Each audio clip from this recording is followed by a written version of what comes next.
Oh, who's smart now, Sandy? It just went through all those tripod legs, no problem. Smart little devil. You know, we're gonna have to name this thing. This is like our third child.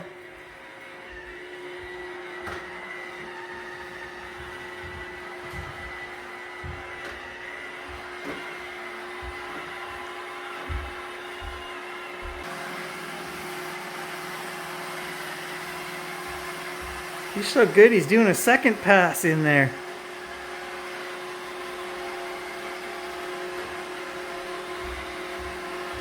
Nice.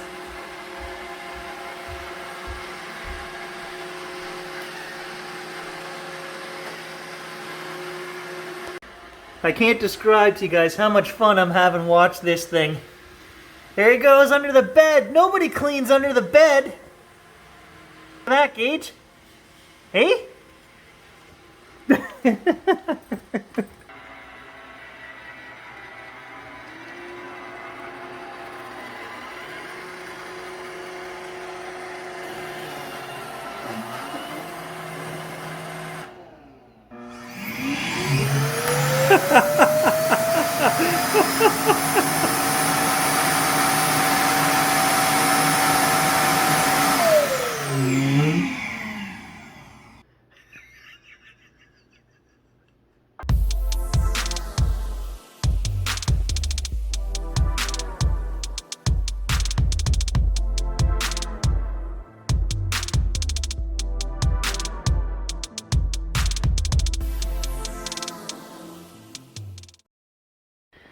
All right, making my way over to Tom's. I got my Christmas beer.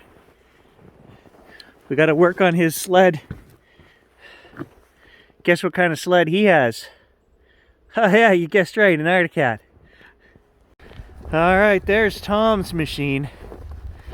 We can start it. We just can't keep it going. Definitely some kind of fuel issue, and we've done everything to it except the final step here is to try a new fuel pump and see if that works. Tom's hiding in the house though. He's sick of working on it too. Tom had to buy new sockets. He drove the kids to work the other day with the tailgate down and all his tools and the kids' hockey stick and everything went shooting out the back. Not quite the same as the one I had, but well, it's on sale. 29 bucks, regular like 79. We'll make it work. I got a whole garage full of tools, but they're way over there. Nobody wants to walk way back over there. I'm not sure how many beer job this will be, but I'm hoping it's only one beer job because that's all I brought. And before we go any further, I've been saving this Christmas beer for 4 days now, and I'm gonna drink it.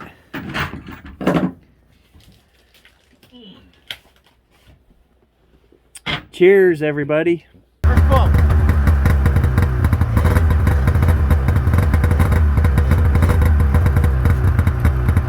Like I said, his will start. It just won't stay running.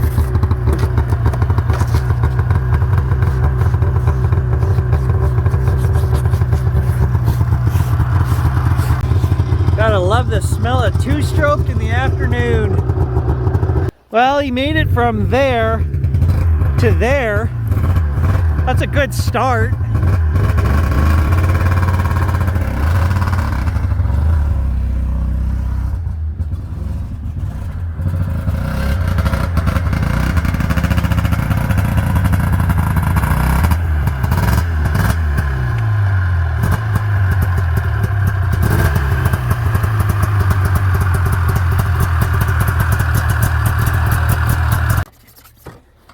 I think if you get that off, we better. I had to do this one too. We better have another beer if you get that off. That's four bolts. That's 3 too many. You can just throw that out, Tom. We're not going to need that again. Where we're going? Yeah, the way this is going.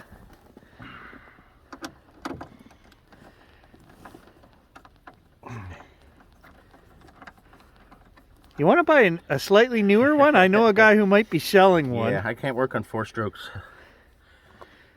Apparently I can't work on 2 strokes. Huh? But if you cross your fingers and try 8 or 9 times, it will start. It's supposed to be like that.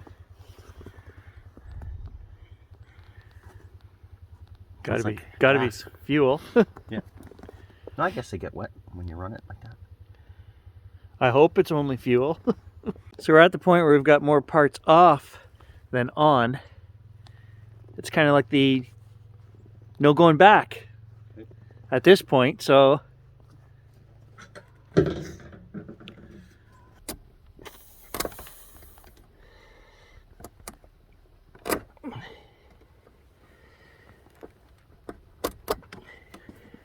Oh, did that come undone? You switched. I thought you were doing the other carb. Why start? Oh yeah, you're right. I was. You're working on the wrong one. Oh well, it's all got to come apart.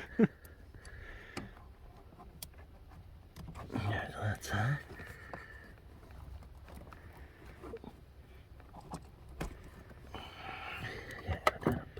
Oop. There. Those other 2 lines, one of them's gonna have to come undone, right?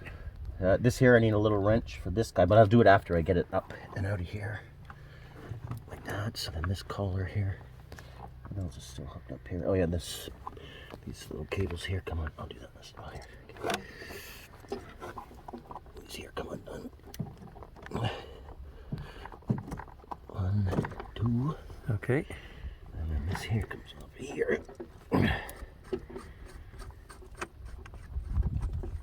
Need. What size do you think that is? 10 mil? A wrench? No doubt. It's the most important wrench in there.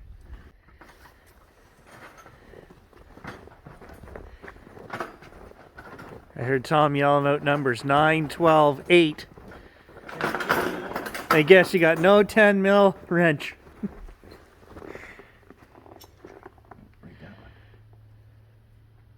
Hey, there it is.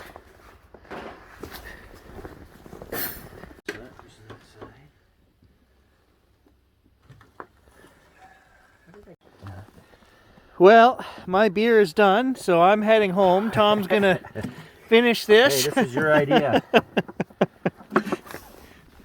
Oh, fine, I better stick around. He's gonna need me.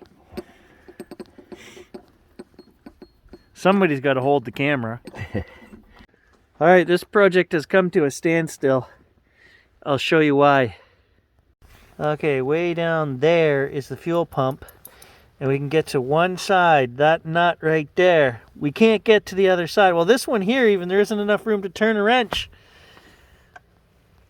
So we could fight with that and get that one off. The other nut is buried underneath the back lower side.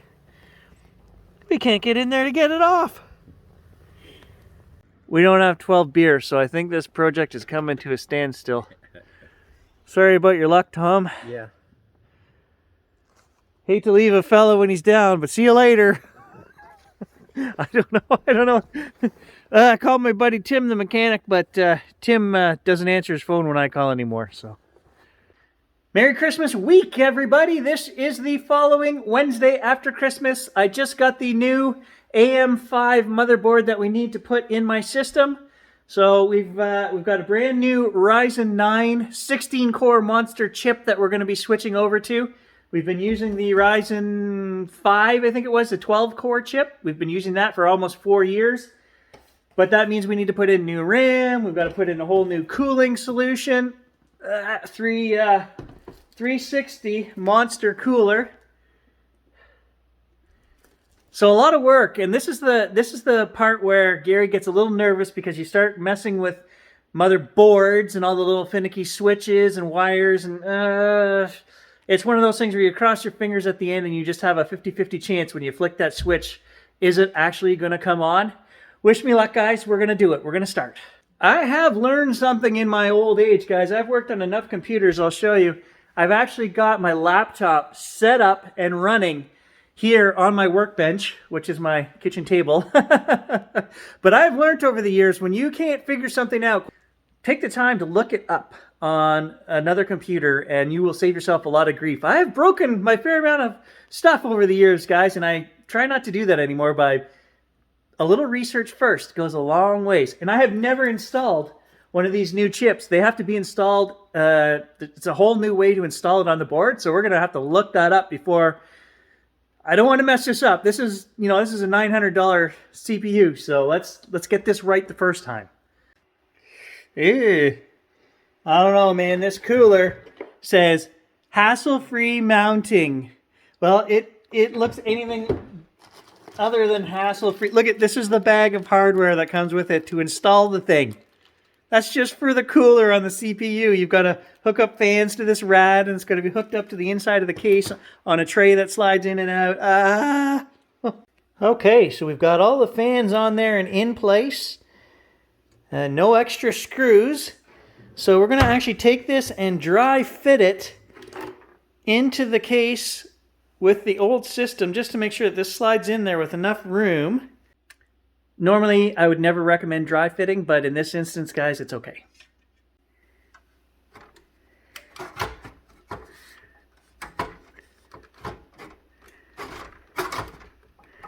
Oh, this is the problem with dry fitting. It doesn't want to go. All right, it's tight, but it's in there. It will work. Moving on. 2 years ago, when I bought this X570 MSI board, they only gave me one sticker, this ugly red one, to put on the front of the machine. Look what we get this year. There's silver, there's black.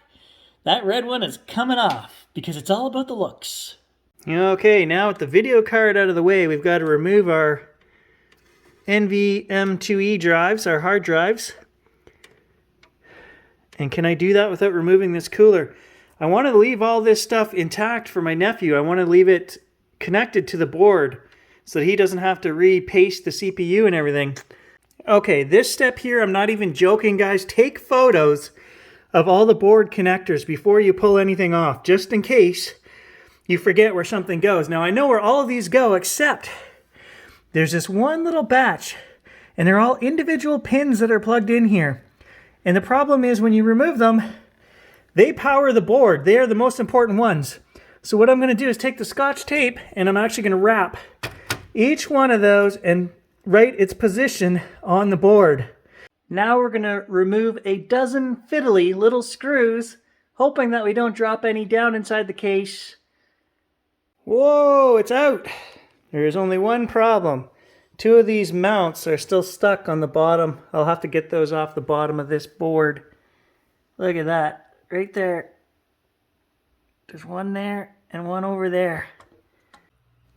So there, I have blown everything off. It looks brand spanking new, and I got to leave that seated for him, and I'll pack that so we can't move it. It won't move in shipping, and I'll deliver that to him by hand, so very carefully.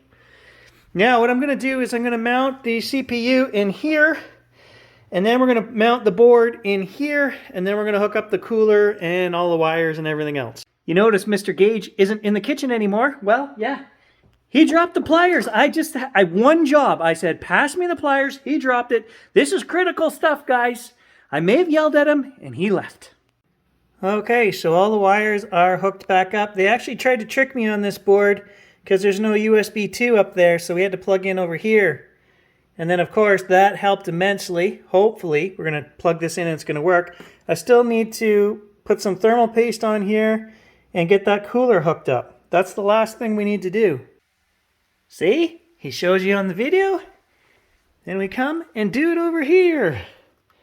So I'm just going step by step. Now, the only problem I can see is that really, and I thought about this earlier, is I'm going to be drawing hot air through and out the top, and this case kind of sucks. There's no airflow except at the back. So really, that rad should have went on the front. Well, of course, it's a rad. This doesn't really quite reach. I'm putting a lot of pressure on to turn that to make it fit. So we either got to remove and flip that or put it up here and flip that. Building computers is a lot like putting IKEA furniture together. Sometimes the instructions just aren't clear enough. And in this case, I have to say that motherboard companies, because I heard that MSI, which is what this board is, are not the only ones to do this. They didn't even give me a manual with this motherboard to tell me what is what. They gave me a little quick start piece of paper, and if I didn't have the other motherboard over there with the manual, good luck trying to figure this stuff out. Like, I basically just looked back and forth, compared. Well, and I know, okay, so maybe that's part of it, but I I pity the new guy who's doing this for the first time with no manual. Good luck. Okay, we've got radiator now installed on the front, which is the way it should be. This CPU will actually fit much better. You can see I've got my thermal paste on there ready to go. One case fan on the top because there's only slots there. There's no point in putting another one beside it. I'm ready to mount this and then we can go try it. All right, this is the aftermath of the party. I've got everything hooked back up downstairs. I remembered to turn the switch on the PSU. Okay, let's see if this works. 3 hours build time. Let's see. Push the button. Oh, we've got lights. Oh, we've got lights on the CPU. Sounds like it's booting. I see case fans turning. Huh? Ah, maybe. Oh, I did see a warning come up on the screen. It said something was corrupted. But I didn't get to it in time. I think it's gonna load. Maybe because we changed the motherboard, Windows didn't like that, and it actually, maybe there were some settings in there. I don't know, but I can fix this. If it's putting out a signal, I can fix this. That's why I didn't want to put those fans on the front. There's no RGB inside the case now. Well, I mean, there's a little bit, but those fans were supposed to make everything light up. Now they're just sitting in the front, useless. And I got to put a cover on there. Ah, look! Windows! It's alive! Woo! All right, guys, it's the next day. And as you can see, I've reversed the fans and put that CPU cooler back on top. And there is a lot of heat coming out of there. But I had to do that because the front of the case, I couldn't put the screen protector to keep all the dust out. And really, that's where it should go. So I've reversed the fan so they're blowing out the top of the case. So I've got air flow coming in the front of the case and then out the top and out the back. That's as good as we can do. I'm having issues with the machine. It's very fast in some regards, but in others, there's driver issues. I can't run the RAM at the 6400 megahertz. That's the problem when you're an early adopter, right? I mean, this stuff came out 4 months ago, and they still haven't fixed all of the issues. So anyway, it's working, and I can now get back to work editing, and that's what I'm going to do.